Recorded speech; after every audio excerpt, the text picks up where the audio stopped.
ফুৰিবলৈ যাম বুলি বহুত দিনৰ পৰাই প্লেন হৈ আছিল আৰু আজি অৱশেষত সময় আহি পৰিল আমি ফুৰিবলৈ বুলি ওলালোঁ আজি গৈ আছোঁ দিল্লী আৰু ডেফিনেটলি জনাই আছোঁ ক'ত গৈ আছোঁ আৰু আমাক ড্ৰপ কৰিলে মোৰ ফ্ৰেণ্ড আহি আছে ৰিংকু আৰু সি আমাক ড্ৰপ কৰা প্লেনে আছিল আৰু কোইনচিডেণ্টলি তাইও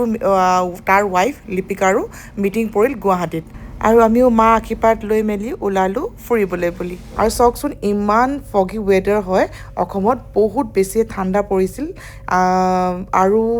সেইটো কাৰণে ফ্লাইটো ডিলে হ'ল অকল আমাৰ ফ্লাইটখন বুলি নহয় সকলোবোৰে ফ্লাইট ডিলে হ'ল ডিলে হোৱাৰ কাৰণে আমি লাঞ্চটো কৰি লওঁ বুলি ভাবিলোঁ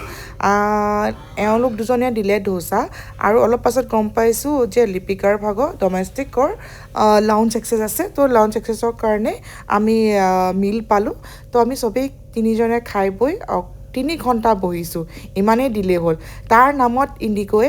কম্পেনচেশ্যন নামত কিছুমান কিট দিছে যেনে স্নেক্সৰ কাৰণে দিছে আৰু লাঞ্চৰ কাৰণে দিছে আৰু সেইটো নিয়ম হিচাপে দিবই লাগে দিছে থেংক ইউ ইণ্ডিগ' বাট আমি যেতিয়া ইণ্ডিগ' ট্ৰেভেল কৰি আছোঁ তেতিয়ালৈকে ঠিকেই আছিল বাট যেতিয়া দিল্লী এয়াৰপৰ্ট পাইছোঁহি কি কৰিলে বেগেজ বেল্ট নম্বৰ 6 বুলি কৈ লৈ তেওঁলোকে 5ত দি আছে আৰু কেইজনমানে গম পাইছে আৰু বহুত কেইজনে গমেই পোৱা নাছিলে এনাউন্সো তেনেকৈ কোৱা নাছিলে আমি ৰখি আছোঁ অলম'ষ্ট 35 মিনিটছ বাট এইটো আমাৰ টাইমটো বহুত মূল্যৱান নহয় জানো তেনেকুৱা ছাৰ্ভিচ দিয়াৰ কাৰণে মই বহুত ডিছএপইণ্টেড আৰু উপায়ো নাই কমপ্লেইন কৰিও লাভ নাই চব এয়াৰলাইন্স অলম'ষ্ট একেই হৈছে আজিকালি আৰু দিল্লীত লেণ্ড কৰি এনেকুৱা চিটুৱেশ্যন ফেচ কৰাৰ কাৰণে খুব বেছি খং উঠিছিল বাট উপায় নাই আৰু যিহেতু আমাৰ ঘৰৰ মানুহ ৰখি আছিল ইমান দেৰিৰ পৰা আৰু তাতে বয়সস্থ মানুহো আহি মানে ৰখি আছিল মোৰ নিচা যিহেতু বয়স হৈছে তেওঁ আমাৰ কাৰণে ৰখি আছে বহুত দেৰিৰ পৰা তাৰ কাৰণে বৰ বেয়া লাগিছিল আৰু এয়া আমাৰ নিচা হয় দিল্লীতে থাকে তেওঁলোকে দিল্লীতে ছেটেল হয় আৰু আমি দিল্লীত বহুত দেৰিৰ পাছত পাইছোঁহি ডিলেও হৈছিলে ডিলে হোৱাৰ ৰিজনটো বুজি পাইছোঁ বাৰু তাৰ কাৰণে একো নাই বাট বেগেজৰ যোনটো মানে এনাউন্সমেণ্ট সেইটো ভালকৈ কৰিব লাগিছিল বহুত মানুহৰ সময় যিহেতু বহুত মূল্যৱান বুলি ভাবোঁ মই ইমান ইৰেছপনচিবল এণ্ড আনট্ৰাষ্টৱৰ্ডি হয় কয় কিবা এটা কৰে কিবা এটা সেয়াই আৰু আমাৰ Indian Airlines what you expect মোৰ মানে এয়া নিচাহঁতে আমাক হোটেলত ড্ৰপ কৰিছে এয়া আমাৰ 1 নাইট ষ্টে' কৰা আমাৰ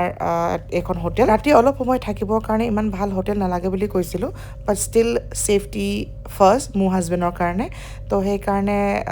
অলপ সময়ৰ কাৰণে হ'লেও ভাল ৰুম তেওঁ বিচাৰিছিল আৰু এইখন হোটেলতে আমি ৰাতিটো কটাই নেক্সট মৰ্ণিং আৰ্লি মৰ্ণিং আমি আমাৰ 4টা বজাত ওলোৱা প্লেন আছে মানে আমাৰ ফ্লাইট আছে ইণ্টাৰনেশ্যনেল ফ্লাইট আছে ক'ত গৈ আছোঁ ডেফিনেটলি জনাম নেক্সট ব্লগত আপোনাক সকলোবোৰ জনাম আৰু আমি তেনেকৈ পাই মেলি ফ্ৰেছ হৈ কেনে আমি ডিনাৰ কৰিলোঁ ডিনাৰ কৰি মেলি জল্দি শুই গ'লোঁ কাৰণ কাইলৈ জল্দি উঠিব লাগে আজিলৈ আহিলোঁ বাই বাই গুড নাইট